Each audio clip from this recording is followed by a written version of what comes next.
por favor, yo les suplico que nadie considere que voy a atacar la Navidad. Por supuesto que no.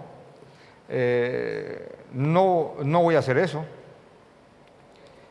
En el día de hoy ya se tiene por sabido de que no hay una forma de establecer una fecha cierta de cuándo nació el Señor Jesucristo. Eso ya es evidente. También se tiene, certeramente, por datos históricos, seculares y cristianos, de que lo que se festejaba en esta época, hace más de 2000 años, era una fiesta llamada Saturnalia, que estaba dedicada a Saturno, y la iglesia del momento, para contrarrestar y tratar de santificar, por usar esa palabra, de ir en contra de toda la paganidad del imperio romano, dijo que Jesús nació justo la fecha en la cual se festejaba probablemente una de las fiestas más atroces y desenfrenadas del imperio romano, 25 de diciembre, las Saturnalias. Bueno, eso ya lo sabemos. Repito, no estoy atacando la Navidad, solamente estableciendo de que no hay una forma de establecer una fecha cierta. Ahora, ¿la Navidad es un acontecimiento bíblico? Por supuesto que es un acontecimiento bíblico. Está en la Biblia históricamente hablando, y está en la Biblia también lo que espiritualmente ocurrió en lo que se conoce como el nacimiento de Jesucristo, la natividad o la Navidad. Así que nos pareció a nosotros, providencialmente hablando, con el pastor Guido, creemos que qué mejor sermón para que sea predicado en estos tiempos, de explicar qué tiene que ver la Navidad con Romanos capítulo 3, versículo 26. ¿Qué tiene que ver la Navidad con Romanos capítulo 3, versículo 26? Y también de qué formas el Evangelio exalta a Dios. Formas en las que el Evangelio exalta a Dios, que es básicamente el título de hoy. Pero quiero nomás poner esa preguntita ahí: ¿qué tiene que ver la Navidad con el versículo que está ahí? Con la mira de manifestar en este tiempo su justicia, a fin de que Él sea el justo y el que justifica al que es de la fe de Jesús. Porque este versículo es enormemente navideño, muy navideño. Y eso es lo que vamos también a ver entre que explicamos bíblicamente cuáles son las cosas, de qué formas el Evangelio exalta a Dios. Y voy a mostrarles que el Evangelio exalta primeramente la justicia de Dios. Después quiero mostrarles que el Evangelio revela y exalta la gracia de Dios, que también el Evangelio muestra y exalta el alcance de la misericordia de Dios, y que también el Evangelio confirma el propósito de la ley, de lo que tenemos aquí. Así que esos 4 puntos van a ser la conclusión de lo que venimos hablando hasta aquí en cuanto a lo que Pablo quiere explicarnos en el libro de Romanos. Una palabra que pueden anotar, lo que están acostumbrados a anotar, podría ser esta, para iniciar: justificación. La palabra justificación, como ya habíamos hablado en la prédica pasada, es la idea central de todo el libro de Romanos, y también podríamos decir que es la idea central de toda la Biblia. Para alguien que no haya estado en la prédica pasada o que no venga siguiendo la secuencia de prédicas que estamos dando ya hace un poco más de 2 meses, la justificación es un término jurídico. Es un término jurídico. Cuando a un culpable se lo decreta sin culpa, está justificado. Él tiene justicia, aunque no obró justamente. Y por favor les pido que entiendan mis esfuerzos para tratar de que el concepto quede claro. La pregunta del Evangelio, que sale del Evangelio, de la Biblia entera, es cómo el hombre, que el hombre sabe, el hombre es consciente que ha hecho obras malas, que ha hecho cosas que no son buenas, cómo este hombre que tiene obras que debe de pagar, cómo al final de sus días él va a presentarse frente al juez santo, creador y legislador del universo. ¿Cómo? Porque el gran escenario que te pinta, que te crea la Biblia, que te establece la palabra, es que Hay un creador. Como hay un creador, hay alguien que es dueño absolutamente de todo. Este dueño y creador también tiene por ende la posibilidad y la potestad y la capacidad de poner leyes por las cuales se rige lo que Él ha creado. Cuando alguien afecta lo que es de Él, como Él es el dueño, legislador, tiene también la potestad de situarse como juez para castigar a aquellos que dañaron lo que es suyo. ¿Se entiende el concepto?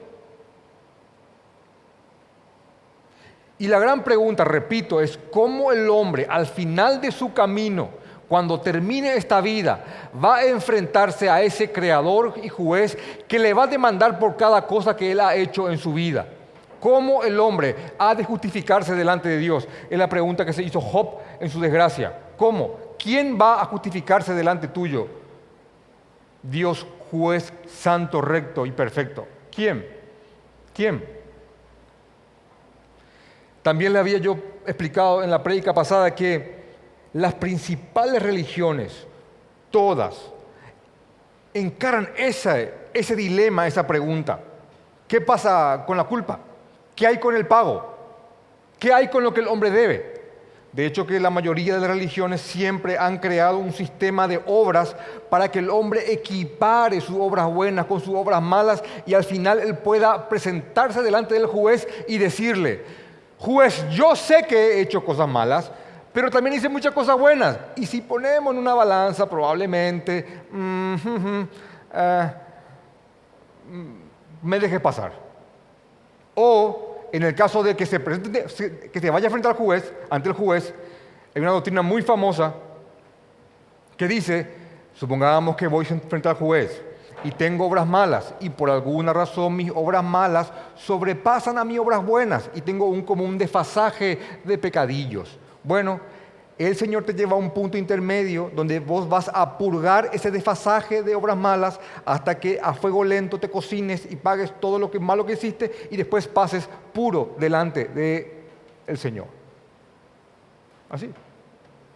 Otros optan por negar simplemente la existencia de ese juez, de ese legislador, y la vida es aquí ahora y tal cosa no existe. Una de las cosas con las que nos bombardeaban mucho en la universidad es con el predicador Nietzsche, que decía: esto no existe, redención, Dios, eternidad, son cosas que yo aborrezco. Y él decía: hagan como si fuera que van a vivir eternamente esta vida y vivan prácticamente en armonía con su animal interior. Y lo estoy parafraseando básicamente. No hay juez, no hay legislador, no hay moral establecida. Cada uno, cuando llega a ser un superhombre, tiene la capacidad de decir que está bien y que está mal, de crear sus leyes y simplemente de vivir para sí. No hay nada de esto. Y al fin y al cabo eso termina siendo una respuesta a ¿qué hay de la justificación? ¿Existe una justicia divina? Y ese es el punto que trata el Evangelio, que existe una justicia divina. Y lo que la Biblia enseña claramente es que cada obra mala será castigada. Cada obra mala será castigada. Y aquí entiendan por favor este punto porque es importante que puedan escribir: cada obra mala será castigada, y pueden sacar 2 flechitas y poner la primera: cada obra mala será castigada. En el infierno, aquellos que murieron sin Cristo pagarán eternamente las obras malas que hicieron. Los creyentes, los que mueran en Jesús, sus obras malas serán castigadas, pero fueron castigadas en la cruz de Cristo. Pero ninguna sola obra quedará impune. Si uno lee Romanos capítulo 3,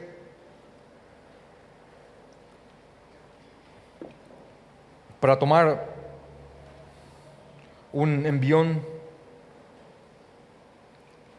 dice Romanos capítulo 3, versículo 21, después de que Pablo ha condenado a todo el mundo para que todos sepan que tienen este problema de la justificación y que todos tienen que pagar delante del Señor, y que por las obras buenas nadie puede presentarse delante de Dios diciendo: equiparame por favor, juez, las obras malas con las obras buenas.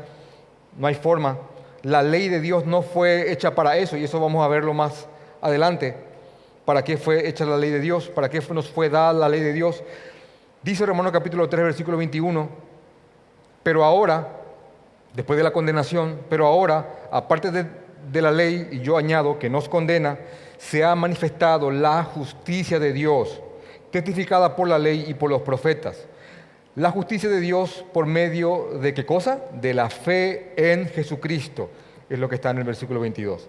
Dios justifica por medio de la fe en Jesucristo para todos los que creen en Él, porque no hay diferencia, por cuanto todos pecaron y están destituidos de la gloria de Dios, siendo justificados gratuitamente por su gracia mediante la redención que es en Cristo Jesús, a quien Dios puso como propiciación por medio de la fe en su sangre, para manifestar su justicia a causa de haber pasado por alto en su paciencia los pecados pasados. Un comentarista escribió sobre esto y yo me sentí muy identificado con él. Lo siguiente, escribió: cuando uno lee por primera vez estos versículos, es un jeroglífico. Uno no entiende qué está leyendo. ¿Qué? Justificado gratuitamente por su gracia, mediante la redención que es en Cristo Jesús, a quien Dios puso como propiciación por medio de la fe en su sangre para manifestar su justicia, habiendo pasado por alto en su paciencia los pecados pasados. ¿Qué significa todo esto? Nos metimos a profundidad en la prédica pasada, pero para hacer un resumen de qué significa esto y por qué también está conectado con el primer punto de la prédica, que es el siguiente. El Evangelio muestra la justicia de Dios. Y todo tiene que ver con este punto, porque hay un gran desenlace que se plantea aquí, que se explica en el versículo 26, que dice: con mira de manifestar en este tiempo su justicia, a fin de que Él sea el justo y el que justifica al que es de la fe de Jesús. Y ahí anexamos pregunta: ¿qué tiene que ver la Navidad con Romanos capítulo 3, versículo 26? Bueno, todo tiene que ver. ¿Por qué? Porque ya venimos diciendo que el gran problema es la justificación. Y la justificación deriva del simple hecho de pensar bíblicamente en lo que Dios es. Cuando hablamos de Dios, de El Supremo Creador, eso básicamente significa Dios. Cuando hablamos de Dios, hablamos de alguien que es perfecto. Si no es perfecto, no es Dios. Cuando hablamos de un Dios que es perfecto, hablamos de que es un Dios bueno. No es malo, Dios es bueno. Y si yo hilo coherentemente esto, que yo voy construyendo una verdad sobre otra, Dios el Supremo, el que está por encima de todos. Si alguien creó a ese, bueno, ese es Dios. Dios está en la cima de todo. El no creado, el único creador, el resto criaturas. Ese es Dios. Cuando pensamos bíblicamente en quién es Dios, pensamos en la perfección absoluta, en la bondad total, en el bien en su máxima expresión. No el bien como una fuerza impersonal, sino como la personificación misma del bien. Él es perfecto.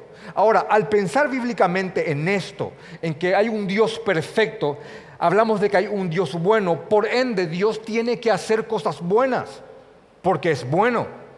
¿Me van siguiendo?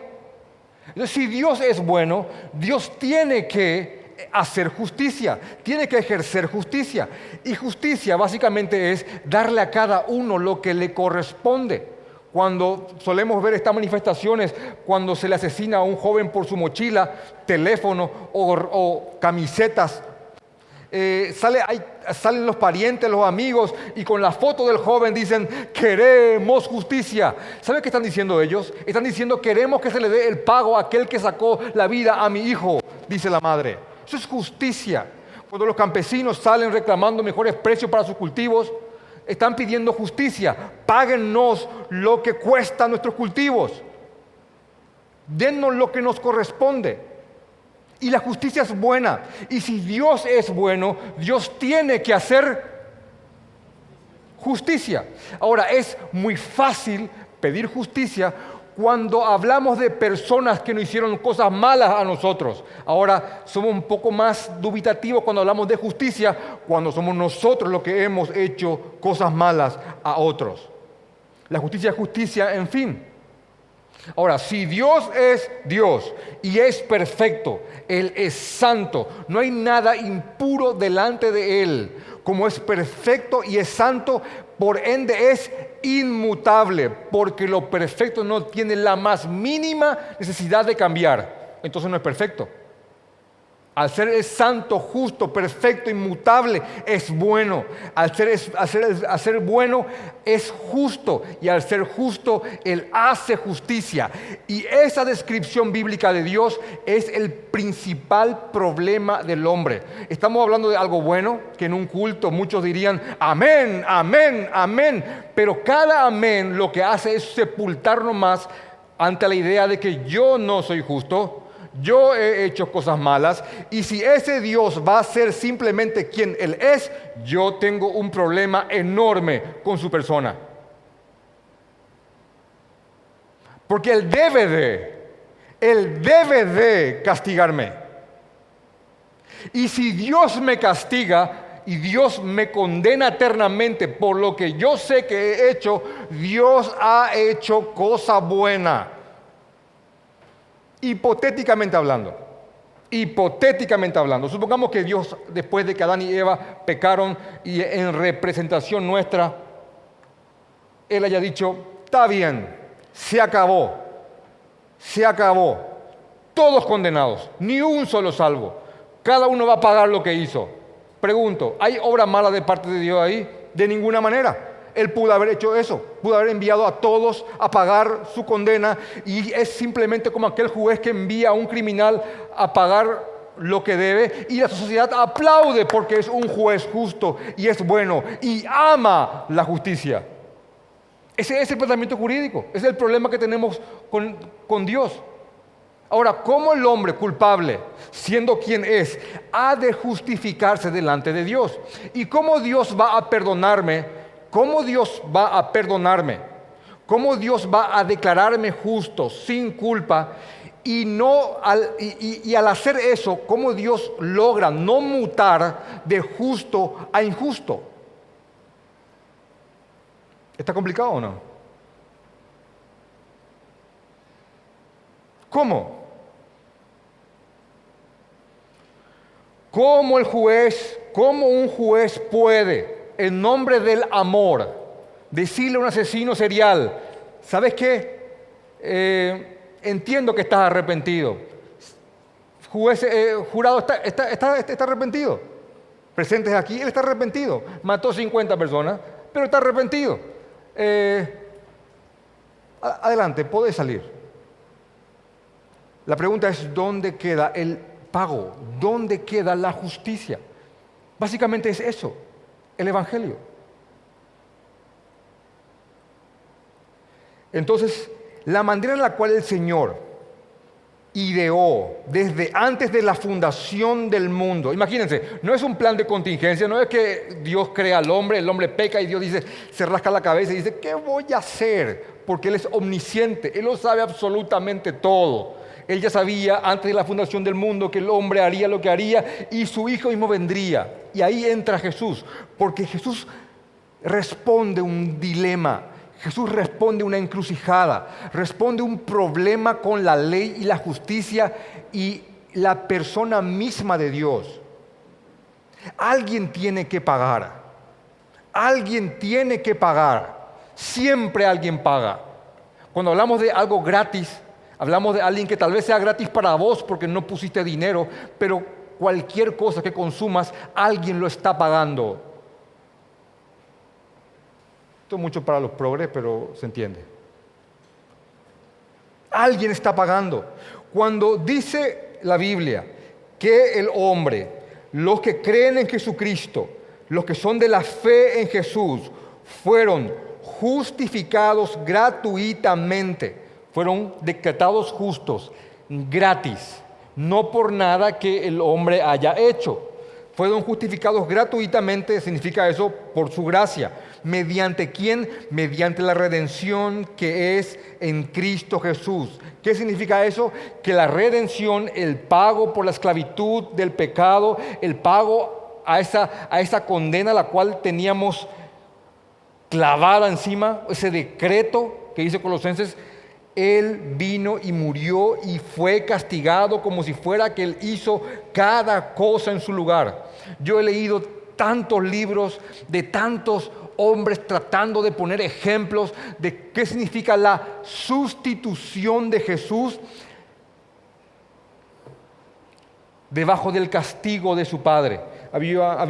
Recuerdo a alguien que había explicado en un libro, en esos sistemas jurídicos, sumarios, donde cuando uno comete una falta va delante de un juez. Acá en Paraguay no es así, pero en países del norte generalmente cuando uno comete una infracción de tránsito hay tribunales sumarios, rápidos significa, donde uno va y comparece en el mismo día y el juez te pone multas enormes, hasta inclusive te pueden privar de tu libertad. Y un comentarista dijo, déjenme explicarles insuficientemente, por cierto, dijo él, ¿cómo se entiende el Evangelio y Dios poniendo en propiciación a su Hijo para que la justificación sea gratuitamente para mí, para nosotros, pero que el pago recaiga en Jesucristo? Él dice, había un juez que era un juez muy justo, era un juez que amaba la justicia, muy respetado en su comunidad. Él estaba de turno en el juzgado y la policía trae a una mujer adicta, una mujer destrozada. Se notaba que no se había aseado hace días y viene la policía con la mujer y le dicen al juez, bueno, esta mujer cometió una terrible infracción, manejó alcoholizada, entró por un local comercial, destrozó propiedad pública y ella estando ahí destrozada, todavía bajo efectos restantes de la droga y el alcohol, ella dice perdón. Ella mira al juez y dice perdón, perdón, perdón. Y el juez lo mira fijamente y dice, la multa es X monto. Y agarra el martillo y pega con fuerza. Después ese juez, con lágrimas en los ojos, se saca la toga, se baja, saca su billetera, saca el monto, paga y le dice, hija, vamos a casa.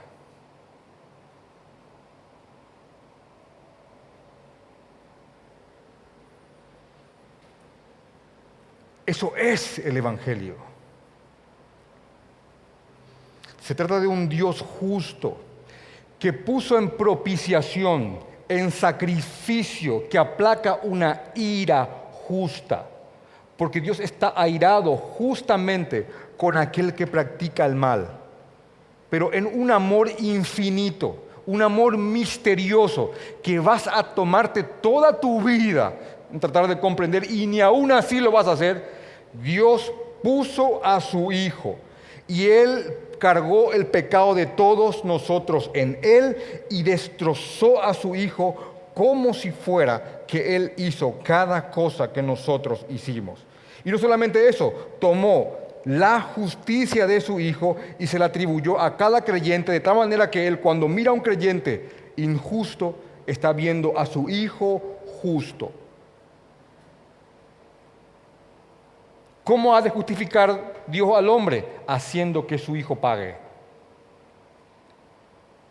Un inocente pagando por pecadores. Ahora uno dice, pero eso no me gusta, la idea de que un inocente pague por pecadores. De hecho, miren cómo la idea que no te gusta es la idea que tiene el corazón de todo esto. Porque la única forma que alguien pague por otros es que ese sea inocente. ¿Comprenden? ¿Por qué predicamos crean en Jesucristo? ¿Por qué predicamos vengan a Jesús?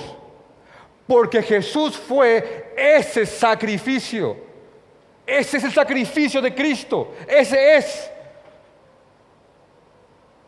¿Por qué cada predicador dice crean en Cristo, crean en Cristo, crean en Él? No solamente en Dios, crean en Cristo. Es el único camino a Dios.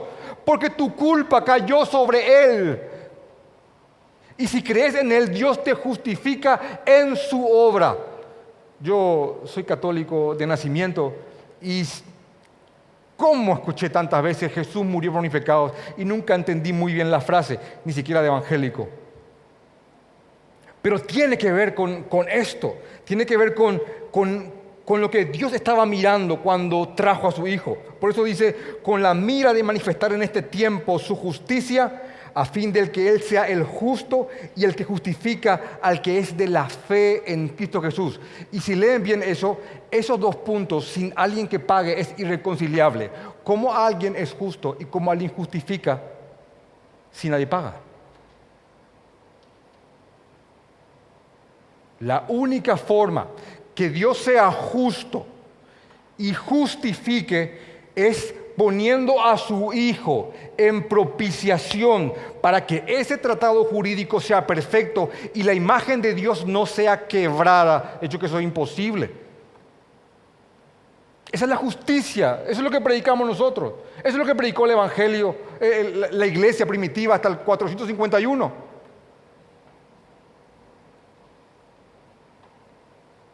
Y cuando el hombre empezó a meter obras para ser copartícipe de su salvación junto con Dios y atribuirse una cierta porción de gloria, es donde la iglesia siempre se ha desviado. ¿Quiere históricamente ver a dónde comienza la iglesia a desviarse? Uno puede ver fácilmente en los concilios. Cuando el hombre empieza a meter obras para coparticipar con Dios en su salvación, es cuando el hombre empieza a desviarse. Y es el viejo germen que tiene el hombre en el interior. Así que lo que hace el Evangelio es exalta la justicia de Dios y explica este gran dilema, cómo Dios perdona y cómo Dios justifica, cómo Dios sigue siendo justo y cómo Dios justifica. Porque Dios no puede mutar. Yo había escuchado hace muchos años, cuando alguien me explicó cómo Dios me perdonó, me dijo, y pudiendo haber sido Dios justo contigo por todo lo que hiciste, Él te perdonó. Y pudiendo haber sido Dios justo conmigo, Él me perdonó. ¿Entonces Dios fue injusto? Y cuando yo escuché a un predicador plantear esto, dije, es cierto. Pero ahí es donde Jesús es esa pieza que faltaba para que esto se comprenda. Jesús llevando nuestra culpa ante un Dios justo. Yo sé que a muchos no les gusta pensar en la idea de un Dios con ira, pero también como vamos pensando en quién es Dios, bíblicamente hablando, por cierto, cuando uno va pensando en los atributos de Dios, en lo que la Biblia dice que es Dios, en lo que Dios mismo dice que Él es Dios es todo esto. Es santo, es justo, es verdadero, omnipotente, omnisciente, es misericordioso, es amor, es la perfección y el bien total. Eso es nuestro Dios. Y el Evangelio exalta enormemente la justicia de Dios. Por consiguiente, el Evangelio exalta la gracia de Dios. Exalta eso que no merecemos. Eso que el hombre no hizo ningún solo mérito para merecerlo. ¿Saben cuál es el antónimo bíblicamente hablando de gracia? Es mérito, es deuda. Y si el hombre fuera salvado por obras buenas que hizo, Dios le debería la salvación al hombre. Pero como la salvación es absolutamente por gracia y es una obra entera de Dios, completamente de principio a fin, es que Pablo dice en el versículo 27, ¿dónde pues está la jactancia? Dice, ¿alguien puede atribuirse, aunque sea un poquito de la gloria en su salvación, en su justificación? ¿Alguien puede decir, bueno, yo tuve algo que ver, yo fui un buen marido, un buen esposo, una buena hija, un buen trabajador? ¿Alguien puede sacar una sola obra para, aunque sea compartir con Dios la gloria? ¿Dónde queda la jactancia? Dice Pablo, dice él, queda totalmente excluida. La jactancia queda totalmente excluida. ¿Por qué? Porque ya es evidente de que nadie puede justificarse con Dios a través de los méritos. El que comprende la gracia es aquel que vive en el plano de lo inmerecido. El que entiende la gracia no reclama bendiciones. ¿Entienden eso? Yo pago un servicio de internet y cuando se me corta el servicio, yo llamo y como un buen cristiano, por supuesto, reclamo. Digo, estoy sin internet hace 3 horas. ¿Cuándo van a, por favor, a ponerme? Y la que me atiende, como yo soy un cliente y sabe que yo estoy pagando, se excusa conmigo y muy amablemente me dice, señor, hay problemas en la zona y yo estoy pagando, me deben un servicio. Esto no es el caso. Cuando hablamos de la gracia, el que entiende la gracia, lo inmerecido, no reclama bendiciones. No reclama bendiciones. No decreta bendiciones. No ata y desata nada con una autoridad que no tiene. Porque él vive en lo inmerecido. El que entiende la gracia comprende que es un pobre en espíritu. Mateo capítulo 5, versículo 3. Entiéndase por en espíritu. Él podía estar nadando en dinero, pero ¿saben qué es un pobre en espíritu? Alguien que entiende lo que estamos hablando, que no tiene un solo mérito para pararse delante de Dios y decir, yo creo que por lo que hice merezco entrar en tu gloria. Eso es un pobre en espíritu. No hay una personificación más perfecta en la Biblia que cuando hablamos en Lucas 18, y amerita leerlo, en Lucas 18, versículo 9, cuando Jesús pone como ejemplo, como ilustración, una parábola. Y por favor les pido que presten mucha atención a cómo inicia esta parábola. Lucas 18, versículo 9. Miren por favor cómo comienza la parábola, porque la parábola tiene un grupo direccionado en la mira. Dice, a unos que confiaban en sí mismos como ¿qué? Como justos. A unos que confiaban en sí mismos como justos y menospreciaban a los otros, dijo también esta parábola. ¿Para quién eran? Para ellos. Para este grupo de personas que cree que por obras buenas, que por hacer algo, tienen derecho alguno de reclamarle algo a Dios, lo que sea. Hombres creyendo que pueden justificarse por cosas que hacen. Y la parábola inicia así. 2 hombres subieron al templo. ¿A qué? A orar. Uno era fariseo y el otro era publicano. En el contexto social era la élite religiosa, los buenos de los buenos, y el publicano era lo malo de los malos. Era lo peor que había. El fariseo, puesto en pie, y miren la frase, oraba consigo mismo. ¿Entienden lo que significa eso? No oraba con Dios, oraba consigo mismo. Oraba consigo mismo. De esta manera, Dios, te doy gracias porque no soy como los otros hombres, ladrones, injustos, adúlteros. Y miraba con desprecio a que está al lado y decía, ni aún como este publicano. Ayuno 2 veces a la semana, doy diezmos de todo lo que gano. Y miren cómo ora el pobre en espíritu. Miren cómo ora el que entiende la gracia. Así. Mas el publicano, estando lejos, no quería ni aún alzar los ojos al cielo, sino que golpeaba su pecho diciendo, Dios, sé, ahí está la palabra, propicio a mí, pecador. Te suplico, Señor. No quería ni mirar al cielo. No tenía mérito. Era pobre en espíritu. No tenía, él fue y reconoció que no tenía nada. Y ahí, viviendo la gracia total, él dijo, Señor, te suplico.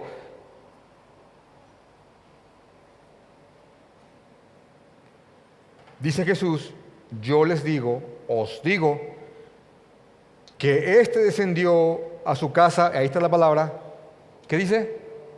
Justificado antes que el otro. Cualquiera que se enaltece será humillado y el que se humilla será enaltecido. El Evangelio exalta la gracia del Señor y por ende la total misericordia de Dios hacia personas que no merecían su consideración, o sea, nosotros. Y repito, entonces Pablo, después de explicar esto, dice, ¿dónde hay jactancia? ¿Alguien puede jactarse de esto? De ninguna manera, queda totalmente excluido. Ahora, ¿por cuál ley la jactancia queda totalmente excluida? Y dice, ¿por la ley de las obras? No, sino por la ley de la fe. Y dice, pero acá habla de ley de la fe. Es un juego de palabras que dice básicamente esto. La ley de que si crees te será contado por justicia.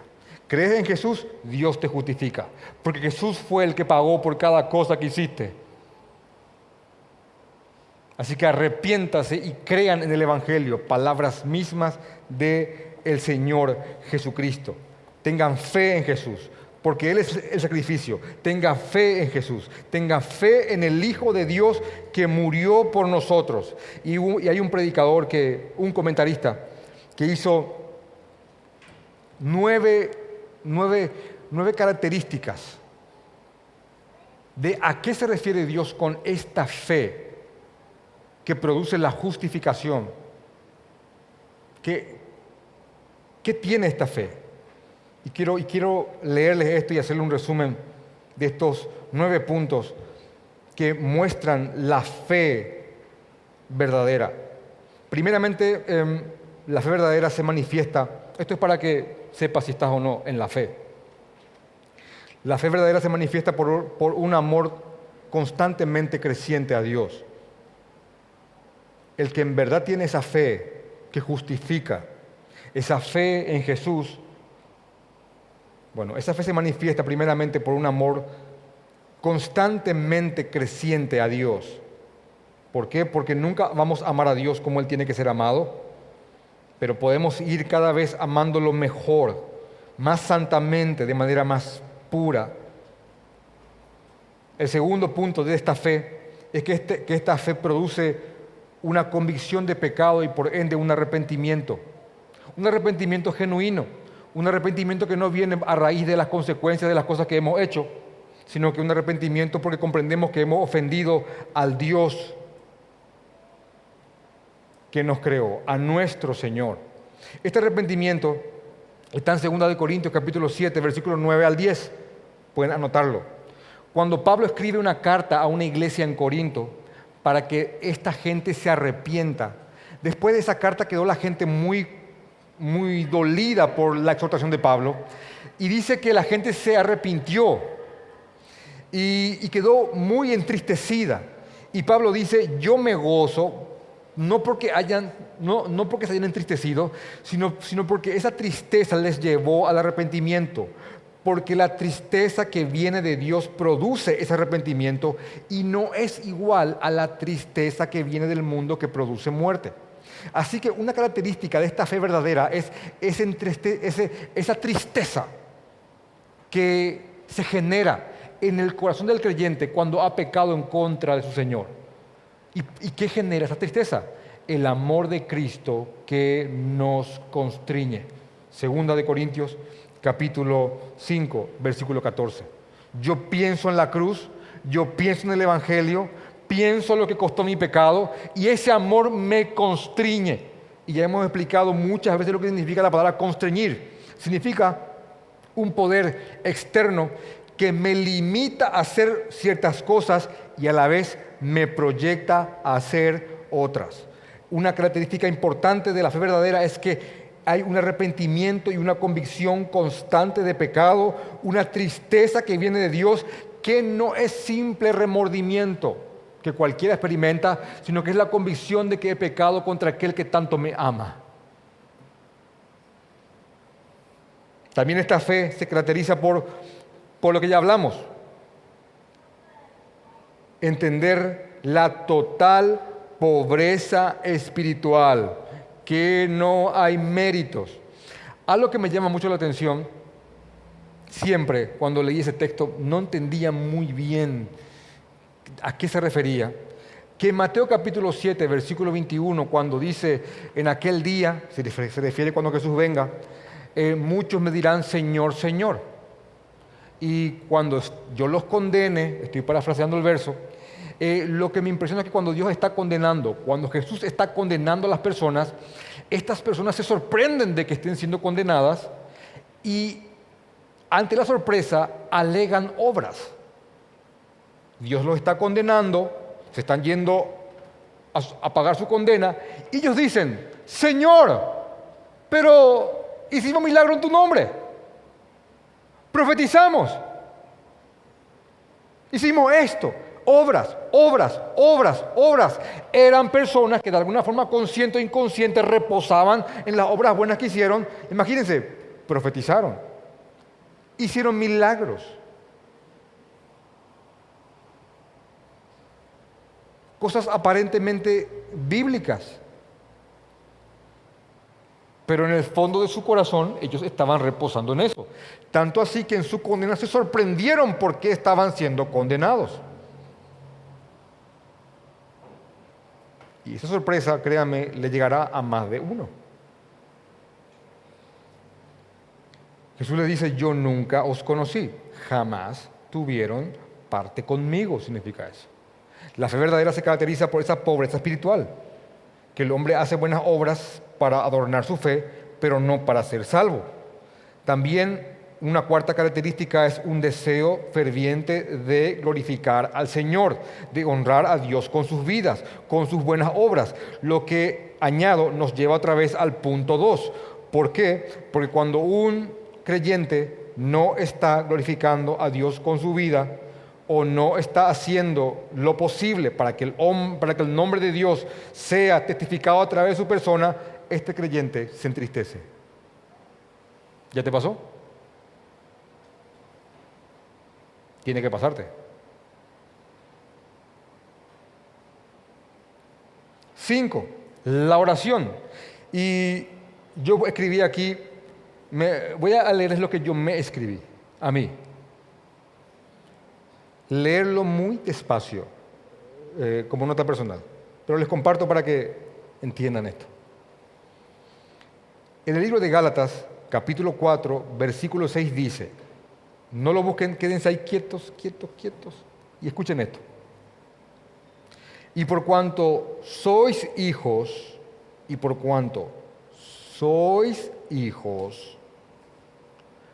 Dios envió en vuestros corazones el espíritu de su Hijo, el cual clama, Abba, Padre.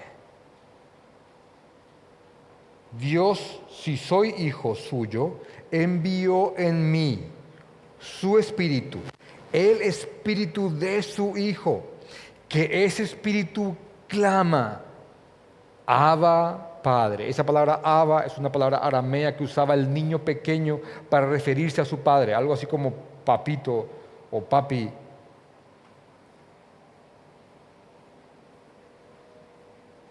¿Qué se entiende por esto? Los hijos de Dios claman por naturaleza, claman por esencia, claman por necesidad, hasta te diría instinto espiritual. Si un supuesto hijo de Dios no tiene la necesidad o naturaleza de clamar a Dios, no es hijo de Dios. ¿Te da igual orar o no orar?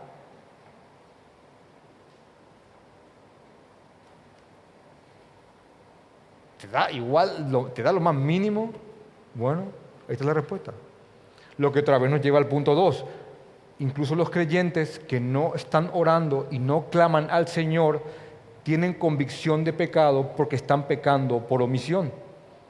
Y cuando uno habla con un creyente, a veces está consternado. ¿Y por qué? Es que no ando orando.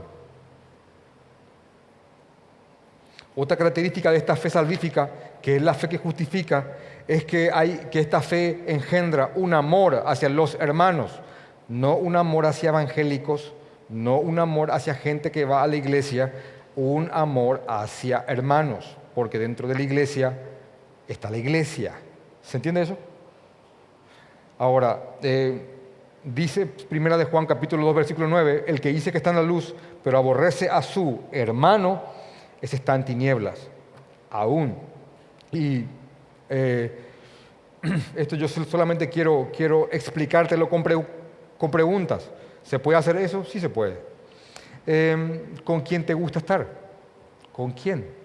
¿Con quién te sentís cómodo?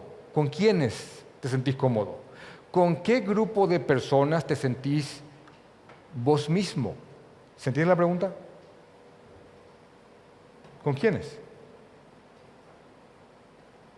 ¿Dónde te sentís más cómodo o cómoda? ¿En un rebaño o en una manada de lobos? ¿Dónde? ¿Dónde? Se refiere a eso.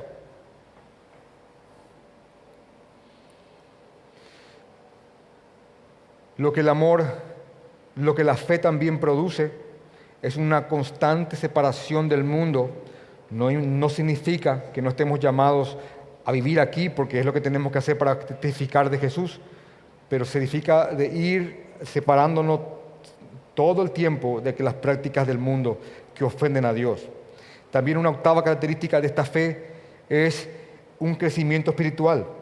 Cuando uno escucha la parábola de las semillas y llega a la parte de Mateo 4:20, yo recuerdo que yo asistí más de 10 años a una iglesia donde siempre a la hora de ofrendar leían o parafraseaban, no leían, parafraseaban, porque al leer se complicaban. Parafraseaban Marcos 4:20, que decía que la buena semilla produce 30, 60 y 100 por uno. Y se paraba y decía, ofrenden hermanos, ofrenden, porque de acuerdo al tamaño del milagro es el tamaño de la ofrenda. Y ofrenden con fe, y Dios le dará 30, 60 y 100 por uno. Así dice la palabra. Y citando. Mira, así. Uno decía, bueno, 100,000 por 30, ¡bah! Negocio. Y daban. Pero en verdad no significa eso. La parábola de la semilla se refiere a la predicación del Evangelio y unos creen por un momento y dejan de creer. Unos lo rechazan completamente y otros dudan y terminan dejando. Pero hay una porción del terreno en el cual este Evangelio que estamos predicando ahora se siembra y crece y da fruto. Ese creyente da fruto. Y no se refiere a dinero, se refiere a fruto que manifiesta que en verdad es un creyente. Algunos tal vez 30, otros 60, otros el doble de lo que otros hicieron, pero un creyente siempre va a dar fruto, siempre. 30, 60 y 100 por uno. No tiene nada que ver con dinero.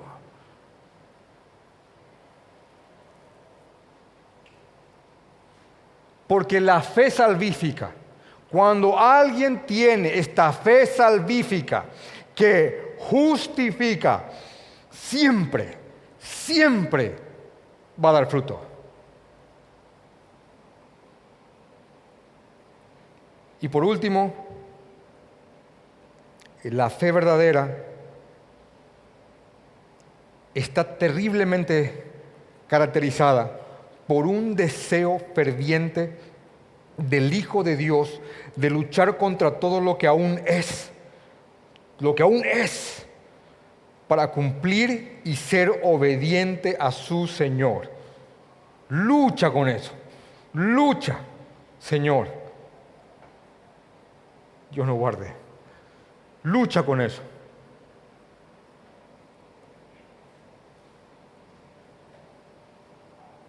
Y después de ver esto, que el Evangelio exalta la justicia de Dios, exalta la gracia de Dios, el Evangelio también, como tercer punto, exalta la misericordia de Dios al mostrar el alcance de ese amor infinito. Dios es Dios de todos aquellos que se rinden ante Él. Por eso dice, concluimos, versículo 28, Romanos capítulo 3, concluimos pues que el hombre es justificado por fe sin las obras de la ley. Dice 29, ¿es Dios solamente Dios de los judíos? ¿No es también Dios de los gentiles? Y después Pablo dice, ciertamente también es Dios de los gentiles. El Evangelio exalta el alcance de la misericordia de Dios. No importa negro, blanco, amarillo, rojo, pobre, rico, mujer, prostituta, dama, intelectual de pocas letras, de norte, sur, este, oeste, de todas las eras, cualquier persona, de cualquier pueblo, raza, nación, condición, todos, no importa lo que haya hecho, no importa en qué se haya convertido, si en verdad cree en Jesucristo, la gracia y misericordia de Dios lo alcanza plenamente, totalmente, y Dios lo justifica. Y añado un comentario. Dios es el Salvador de algunos, por supuesto, de aquellos que profesan su fe en Jesucristo, pero hay algo indiscutible. Dios es el Señor de todos, creyentes y no creyentes. ¿Saben cuál es uno de los versos que confirma eso? Que justamente Filipenses capítulo 2, hablando de la cruz, el cual dice que Dios no estimó el ser igual, que Jesús no estimó el ser igual a Dios como cosa que aferrarse, sino que se despojó de sí mismo, haciéndose obediente hasta la muerte y muerte de cruz. Y dice Filipenses en el capítulo 2, dice Filipenses capítulo 2, versículo 8, y estando en la condición de hombre, se humilló a sí mismo, haciéndose obediente hasta la muerte y muerte de cruz, por lo cual Dios también lo exaltó hasta lo sumo y le dio un nombre, que es por sobre todo nombre, para que en el nombre de Jesús, ¿en el nombre de quién? De Jesús, se doble toda rodilla, no algunas, toda rodilla, de los que están en el cielo, en la tierra y debajo de la tierra, y toda lengua confiese que Jesucristo es el Señor. ¿Para qué? Para gloria de Dios Padre. Así que llegará el día que todos, algunos con odio y repugnancia y otros en gloria y adoración y alabanza, van a doblar sus rodillas y van a confesar que Jesucristo es el Señor, para que Dios Padre sea glorificado. Y por último, el Evangelio exalta la ley de Dios. Pablo contempla una posible pregunta cuando alguien estudia el Evangelio. Y la justificación por la fe. Es como si fuera que alguien diga, bueno, ya que nadie se justifica por la ley, entonces la ley no sirve para nada. Eso es lo que está diciendo Pablo, que algunos podrían cuestionarse. Después de decir de que Dios justifica tanto a los judíos y no judíos, circuncidados y no circuncidados, dice en el versículo 31, luego por la fe invalidamos la ley, y dice Pablo, en ninguna manera, sino que confirmamos la ley. ¿Cómo se entiende esto? Y acá es muy importante porque, déjenme darles un dato en estos últimos 5 minutos. A Martín Lutero esto le salió, la expresión es el tiro por la culata. ¿Por qué? Porque Lutero tanto habló de la gracia y de que ya no estamos bajo la ley, que tenía un estudiante que se llamaba Juan Agrícola, que dijo, entonces la ley ya no sirve. Entonces ya no hace falta cumplir la ley. Y se creó todo un pensamiento que se llama antiley, antinomianismo, de gente que decía, bueno, entonces podemos hacer lo que queramos, porque ya Dios ha pagado. Mucho tiempo debatió Lutero para que su alumno que le entendió mal lo entienda bien Y finalmente Juan Agrícola se retracta, pero dejó todo un tendal de muy conformes con su doctrina. Entonces Pablo, ya previendo esto, miren cómo él ya previendo esto. Luego, por la fe, yo invalido, digo que la ley no sirve de ninguna manera. Más bien confirmamos la ley. ¿Por qué? Porque hay que entender, hermanos, el propósito por el cual Dios nos dio la ley. Dios nos dio la ley para mostrarnos lo que somos. Porque la ley muestra la condición en la que estamos. Cuando yo veo la ley y miro mi vida, yo veo que soy un transgresor. Y lo que la ley hace al mostrarme que yo estoy condenado es mostrarme que necesito que alguien me salve. Y la ley, por una obra del Espíritu Santo, me lleva a Jesucristo como Salvador. Una vez que la ley se convierte en mi ayo, en mi guía, en el camino que me muestra que yo necesito ser salvo, una vez que me lleva a Jesucristo, no es que la ley pierde validez. La ley a partir de ahí se convierte en mi vida como un instrumento santificador que me muestra lo que a Dios le agrada, que me ayuda a vivir en un mundo de consecuencias. ¿Entienden eso? Porque vivimos en un mundo regido por la ley de la siembra y la cosecha. Y la ley, después de llevarme a Cristo, me muestra y me guía a vivir en un mundo regido y marcado por consecuencias en base a las obras que hacemos. La ley me lleva a Cristo y una vez estando en Cristo, la ley me ayuda a santificarme y a conocer cuál es la voluntad agradable de mi Señor. Así que la fe invalida, descarta, desecha o dice o insinúa que la ley es inútil de ninguna manera. La fe la confirma, porque es la manera en la cual entendimos que necesitábamos que nos salven. El Evangelio exalta la ley de Dios como buena, justa, santa, sana y perfecta.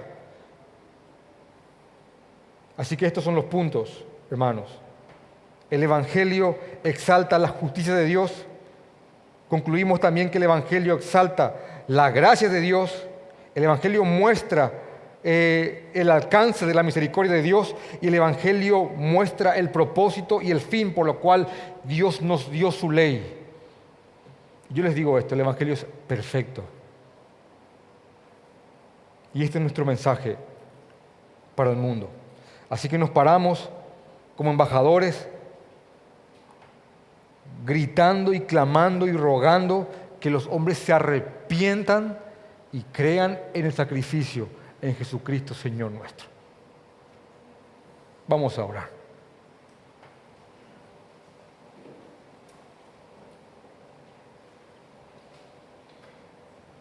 Gracias, Señor. Padre, te damos gracias, Señor, y te exaltamos como santo, perfecto y justo. Padre, creemos que no hay un mérito solo, Señor, ni un solo mérito, Señor, ni una sola obra que podamos manifestar, Señor, ante tu presencia. Ayúdanos a abrazar la gracia, Señor. Ayúdanos, Señor, a abrazar tu misericordia, a abrazar tu ley como una guía de aquello que te agrada. Ayúdanos, Padre, a vivir la justificación. Ayúdanos, Señor. Ayúdanos a ser embajadores de este mensaje hasta que vengas por nosotros. Te amamos, Jesús. Amén.